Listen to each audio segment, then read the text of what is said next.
The human delegation walked quietly into the chamber, their boots echoing against the polished floor. The hall stretched far above their heads, a cathedral of alien design, and every surface gleamed with colors that shifted like living light. The ceiling was so high it seemed to touch the stars themselves. Columns carved from crystal rose in spirals, casting rainbows across the faces of everyone present. Humans were not the tallest species, nor the most physically imposing, and the effect was overwhelming.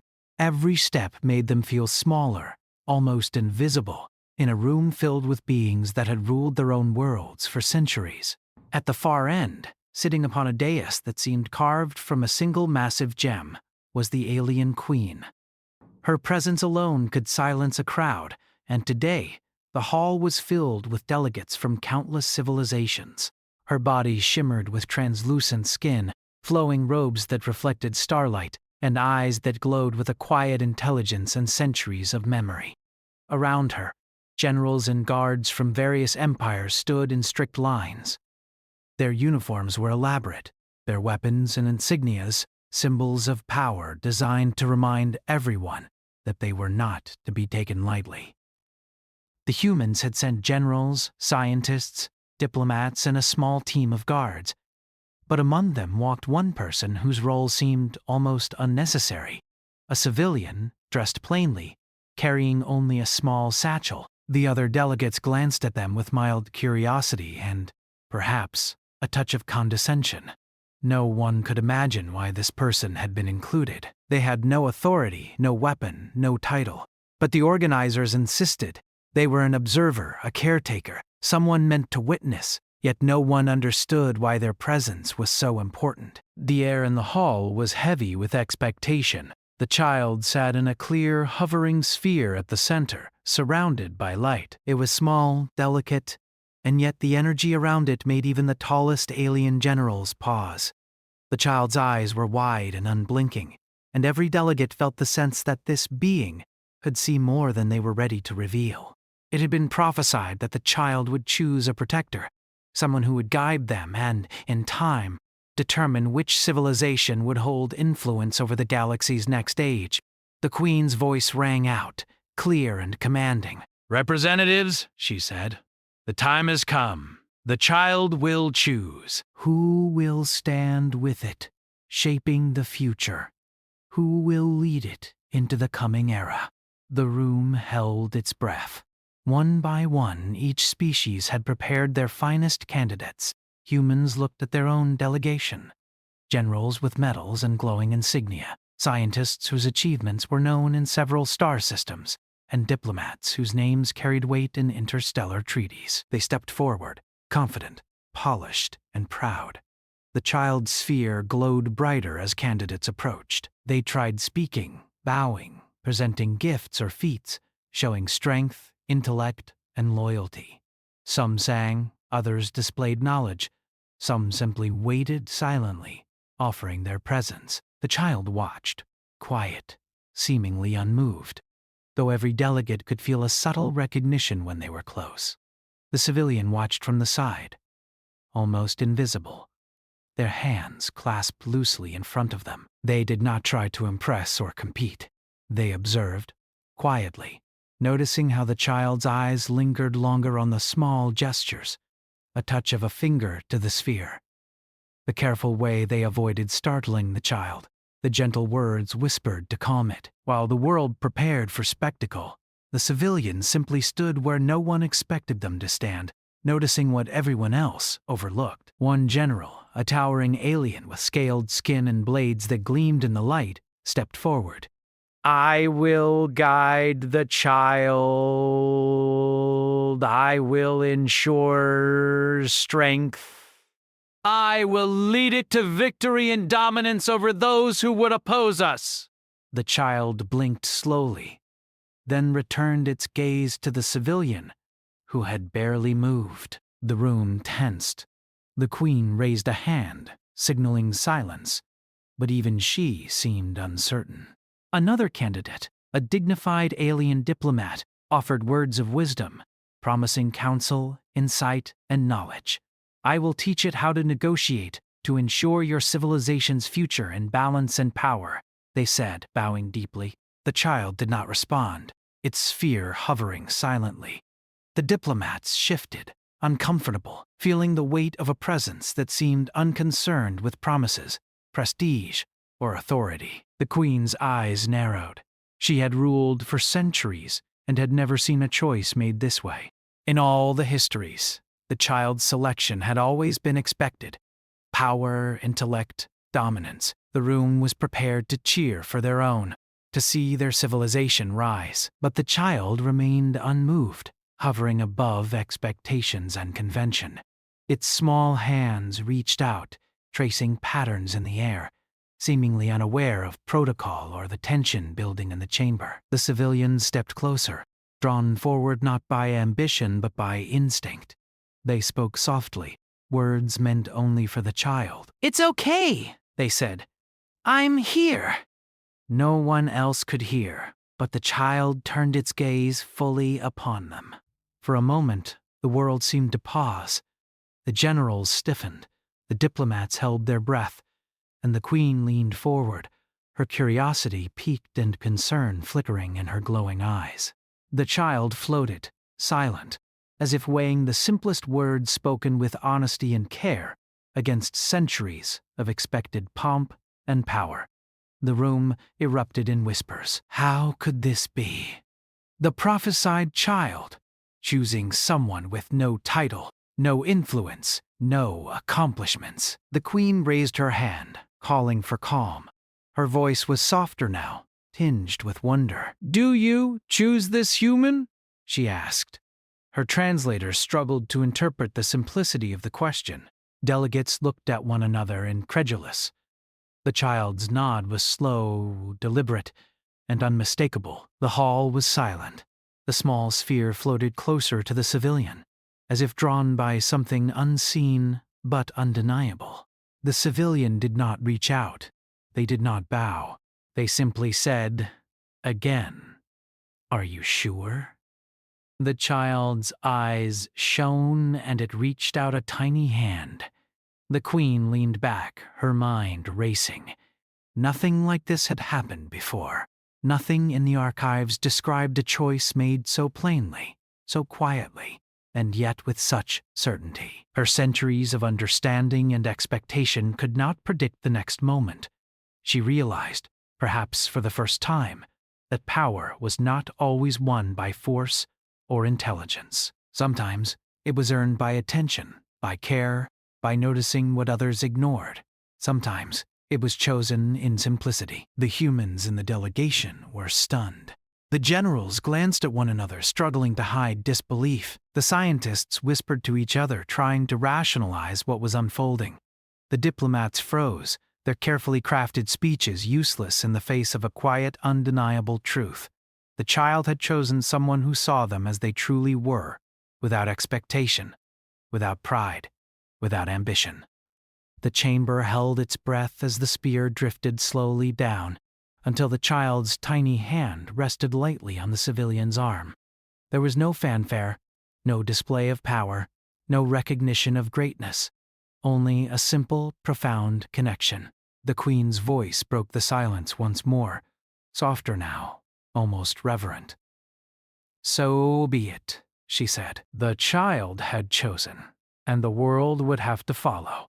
Outside, sunlight reflected off the crystal walls in shifting patterns. Inside, a new story had begun. Not one of dominance or fear, not one of conquest or diplomacy, but one of quiet courage, of human observation and empathy.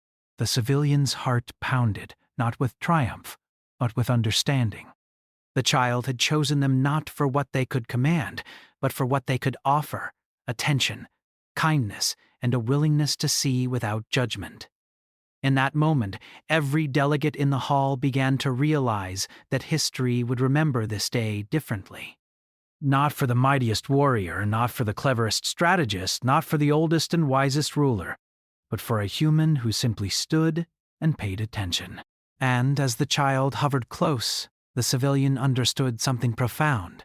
In the vastness of the galaxy, in the halls of power and light, Sometimes the greatest strength is the willingness to be present, to care, and to notice. The chamber slowly emptied, but the air remained thick with change. Outside, the sky of the alien world shimmered with unfamiliar colors, and stars blinked like eyes watching.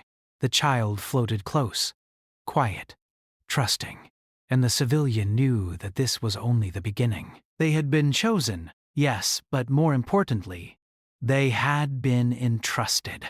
The galaxy had placed its hope, not in skill or power, but in humanity itself, and the simplest human heart would guide it forward. The room fell silent, and for a moment, the only sound was the faint hum of the child's sphere. Every general, every diplomat, every guard, and even the alien queen felt a shift. A new era was beginning. They did not yet understand what it would bring. The human did not understand either. But together, they would step into a future that no one had anticipated.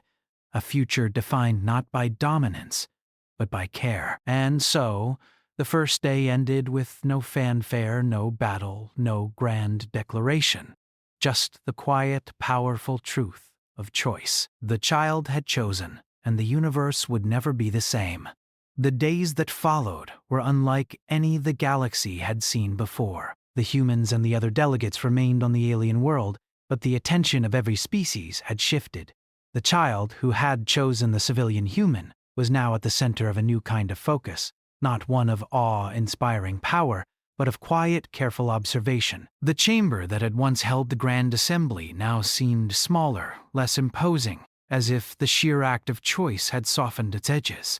The human caretaker walked with the child through the halls, their steps slow and deliberate, never rushed, never loud. Every movement was measured with care, every glance meant to reassure.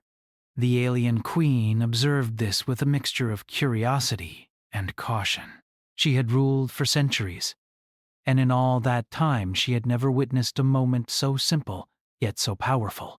All the generals, the diplomats, and the leaders had expected to be chosen, and none had considered that a human, someone with no rank, no influence, no reputation, could hold the child's attention. The queen, wise as she was, began to understand that there were qualities no title could measure. Strength, skill, intelligence, all could be taught or forced. But care, patience, and attention were rarer, and perhaps they mattered more. The civilian human led the child to a small garden that had been cultivated inside the alien palace. The plants were unlike anything seen on Earth, glowing softly in shades of blue, green, and violet, leaves floating in zero gravity, roots suspended in crystal spheres.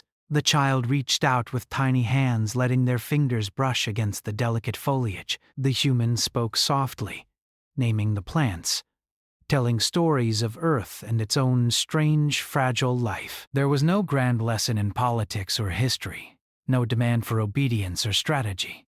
It was simply time together, quiet and honest.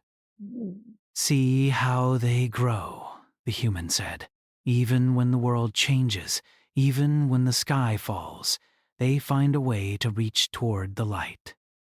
The child nodded, its eyes wide, absorbing not only the words but the tone, the care, the patience in which they were spoken. The other delegates watched from a distance, unsure how to react. Some whispered to each other, questioning whether this human could possibly influence the child in ways that mattered.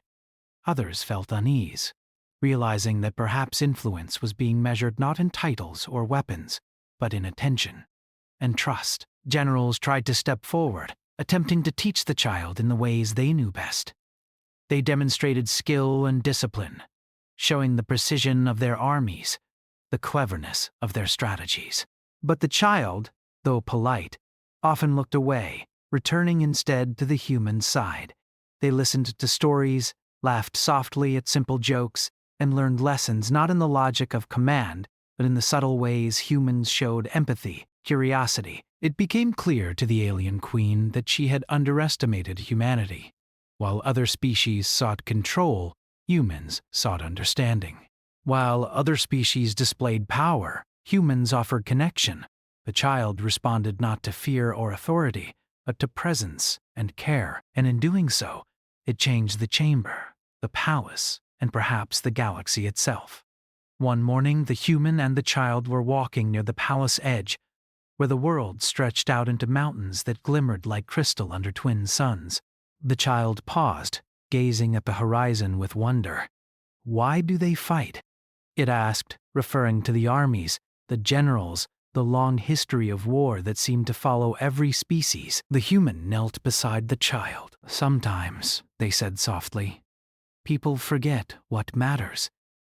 They forget each other. They chase power because it is visible, because it is promised to last. But it doesn't. Care does." The child repeated the word slowly, turning it over in its mind like a puzzle. Care. It was not strategy, not force, not ceremony, but something quieter, invisible, yet stronger than any weapon or plan. The child's small hands reached for the humans, and they squeezed gently, as if acknowledging an unspoken promise. The galaxy in all its vastness suddenly felt smaller, more connected, and yet more fragile. Back in the hall, the other species were beginning to react. Some were curious, some skeptical, and some fearful. They sent envoys, diplomats, and scholars to observe, hoping to learn what was being taught. Yet the lessons were subtle, almost invisible to those who sought them only in achievement or rank. The child learned about failure, patience, and empathy, about noticing the small details that others ignored, about listening before speaking, about offering kindness without expectation. And with every lesson, the child grew not in size or strength, but in understanding, in perception, in wisdom that could not be forced or demanded. "Why do you not instruct the child in power?" he demanded. "Why do you not teach it strategy or dominance?" "The galaxy expects it." The human smiled gently. "The galaxy is full of those lessons already. What it has never had is someone to notice, someone to care." The general's scales shifted, a nervous gesture among his kind. He realized that in the centuries he had led armies, he had never understood this. He had measured everything in control, in achievement, in victory. And yet here was a human, unarmed and unranked, shaping the child in ways he could not yet grasp. The child looked up at him, unafraid, as if acknowledging his presence without need for confrontation or validation. Time moved differently for the child and the human. Days became weeks. Stories were told, questions asked, and simple lessons repeated until they became instinct. The human did not push. They did not demand. They observed, corrected gently, and offered guidance without judgment. Other species began to notice. The child laughed freely, asked questions boldly, and learned not just what it meant to be a ruler, but what it meant to be a being aware of others, to see beyond oneself. The child's fear would glow brighter when it was excited, dim when it was tired, and sometimes pulse softly as it absorbed lessons in silence. No one could predict its reactions, and yet the patterns of learning were clear. One day, the alien queen herself approached, standing silently beside the human. "I have ruled for centuries," she said quietly, "and I have seen power in every form." "Why does the child respond to you?" The human looked at the queen, their expression calm, patient. "Because I notice." "I care. I do not seek to control it." "I do not impress it with strength or rank. I simply see it." The queen studied the human, seeing truth in the simplicity of their words. She had never encountered such honesty without agenda. And slowly she understood that perhaps the greatest leaders were not the most skilled or the most powerful, but those who could inspire attention, care, and trust. News of the child's development began to ripple through the galaxy. Ambassadors wrote reports, scholars recorded observations, and armies questioned the assumptions they had carried for centuries. Humanity, still a young species among the stars, had not taken a throne, had not demanded dominion, had not declared superiority, yet through the actions of one civilian, one simple act of attention, they had begun to shift expectations. The child reflected humanity's best qualities, not conquest or fear, but empathy and presence. And in doing so, it became a symbol not of dominance, but of hope. As weeks turned into months, the human and the child ventured beyond the palace more frequently. They walked in gardens that floated above rivers of light, explored forests suspended in crystal domes, and gazed at skies that shimmered with constellations unknown to Earth. Each experience was a lesson, not in conquest or power, but in observation and wonder. The child learned to ask questions, to understand the consequences of actions, and to value life not as a resource, but as a story, as a connection. Other species began to follow, some hesitantly, some in curiosity, watching how this simple human shaped the child with patience and attention. Some were skeptical, wondering if such an approach could ever matter in a galaxy built on power struggles and politics. Others began to understand, slowly, that there was strength in care. One evening, under a sky streaked with colors no human word could describe, the child sat beside the human, watching stars flicker and dance. "Why do they doubt us?" it asked, referring to the generals and diplomats. The human smiled softly. "Because they cannot see what you can. They measure what is visible, but some things, like trust, care, and understanding, cannot be measured. They must be felt." The child leaned against the human side, absorbing the simplicity and depth of the truth. The alien queen watched from a distance, her glowing eyes reflecting the twin moons.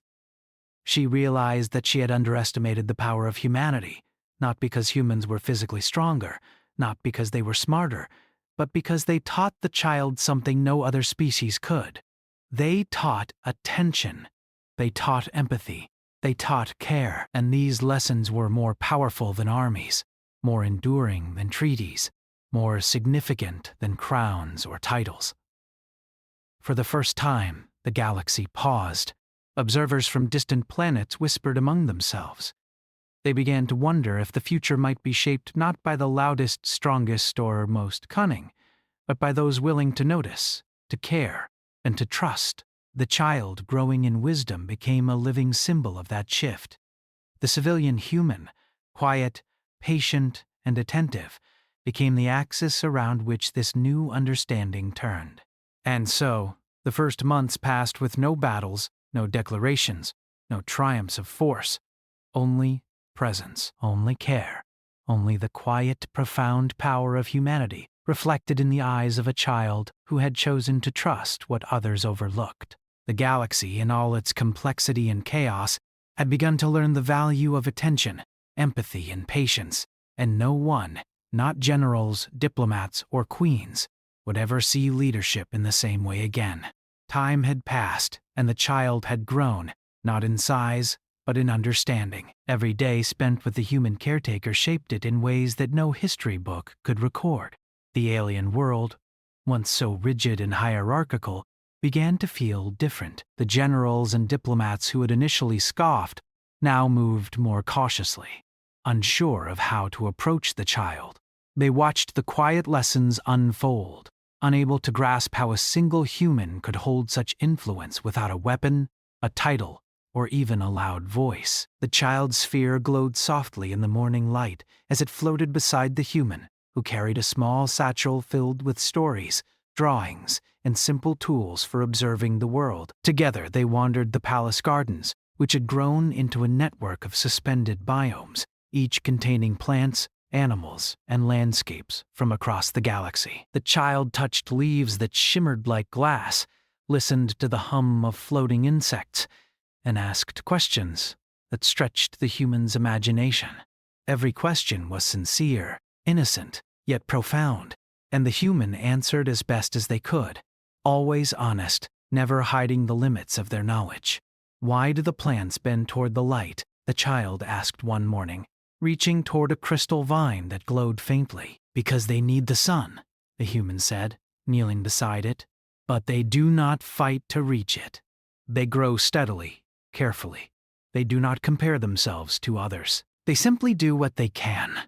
The child nodded, eyes wide, absorbing the lesson. It repeated the words softly, letting them sink in. Steady. Careful.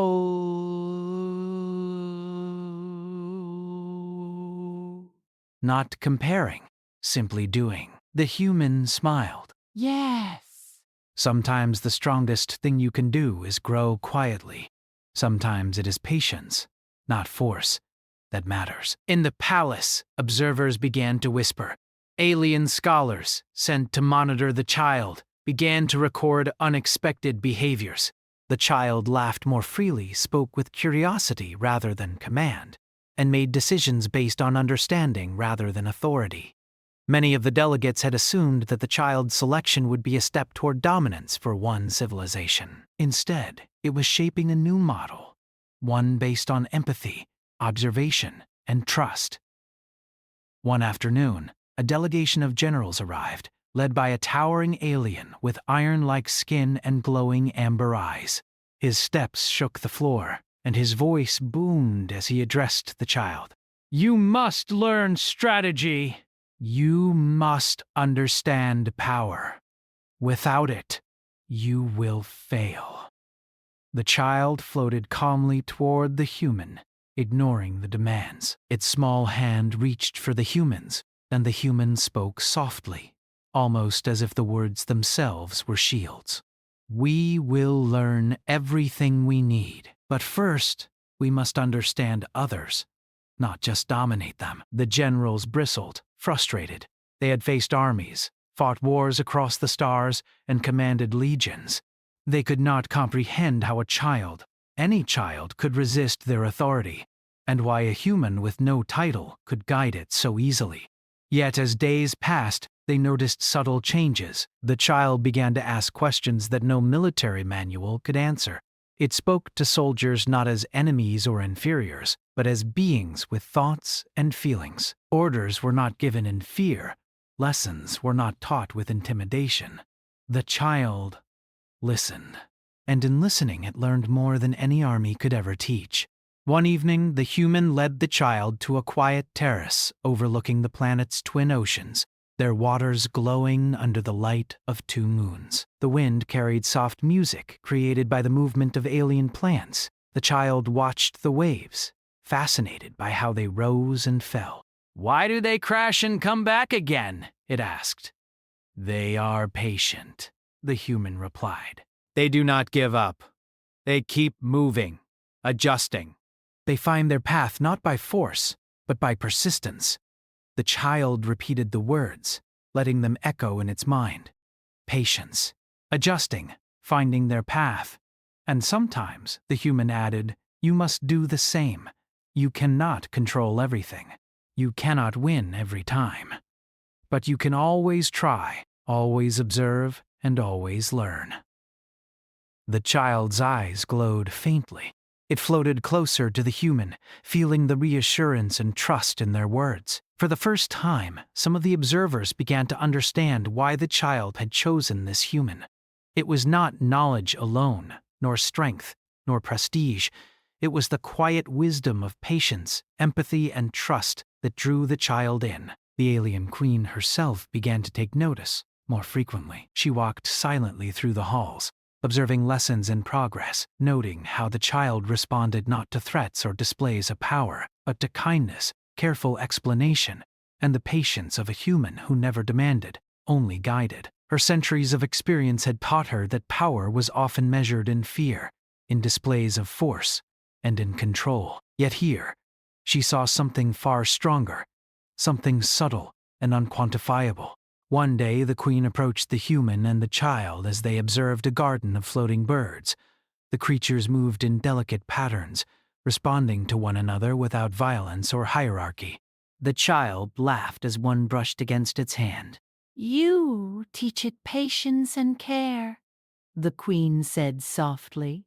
Yet it is also learning wisdom, observation, and trust. How? The human looked at her calmly. Because I do not try to impress it. I do not demand obedience or attention. I only notice it, I answer questions honestly. I teach it to see the world, not to control it, and in return, it learns to see others. The queen studied the human, realizing that she had underestimated them. You have a strength that no army can match, she admitted, a patience and understanding that changes the child. I have ruled for centuries, yet I did not know such power existed. The child floated between them, absorbing the words, not fully understanding them, yet recognizing their importance. It had begun to see the galaxy differently. Power was no longer measured in armies, titles, or commands. It was measured in understanding, empathy, and trust. As the child's lessons deepened, news from the galaxy reached the palace. Other civilizations were watching closely, curious, skeptical, and sometimes fearful. Reports came of humans and the child together, quietly influencing events not through force but by teaching subtle, unexpected lessons. Some leaders laughed at the idea. How could one human and a child influence the course of the galaxy without armies or treaties? Yet slowly, patterns began to emerge. Decisions made by the child and guided by human wisdom were avoiding conflict, encouraging cooperation, and inspiring creativity. Entire star systems began to reconsider old rivalries and alliances. One day, a fleet of alien envoys arrived, seeking audience with the child. They brought reports of conflicts that could not be solved by negotiation alone. The generals wanted to demonstrate strength. Diplomats wanted to pressure the child into making decisions that favored their species. The human walked calmly beside the child, whispering advice, not commands. Listen first, the human said. Understand them. Ask questions before you act. Patience is more powerful than force. The child floated forward, speaking to the envoys with calm authority. It did not order, command, or threaten. It asked questions, learned about their concerns, and guided them to see solutions without fear or coercion. The envoys left surprised, unsure of how such a small being, guided by a human, could accomplish what armies and diplomats had failed to achieve. As the weeks passed, the galaxy began to change. Conflicts that had simmered for centuries found new resolution. Rivalries cooled as species observed the child's methods. Even the alien queen found herself questioning the ways she had ruled for centuries. Perhaps leadership was not about domination or fear, but about presence, observation, and trust.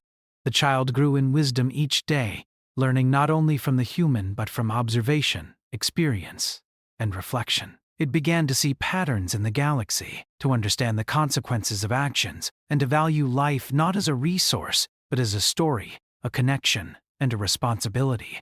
The human watched with quiet pride, never claiming credit, never seeking recognition. They simply guided, observed, and cared.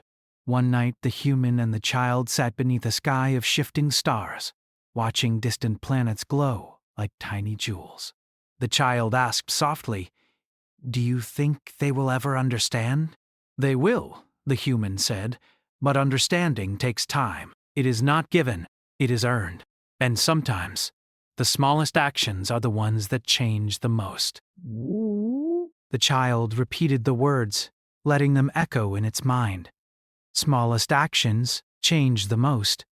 The galaxy was learning.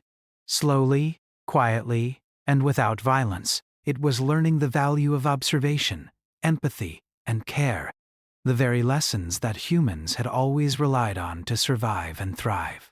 The child, guided by one human, was shaping a new path, one that no one had anticipated, and yet it was more powerful than any weapon, army, or throne. The human smiled, looking at the glowing sphere that contained the child. It is not about being the strongest, they said softly. It is about being the one who sees. And sometimes, seeing is all it takes. The child's sphere pulsed gently, as if acknowledging the truth in those words. Outside, stars twinkled, and the universe seemed to pause, taking notice of the quiet, patient guidance that had begun to change everything. And so, the third part of the story closed. not with battles, victories, or declarations, but with the quiet, unstoppable power of care, understanding, and patience. The galaxy watched and waited, unaware that its future was already being shaped by a human who simply paid attention, and a child who had chosen to trust what others overlooked.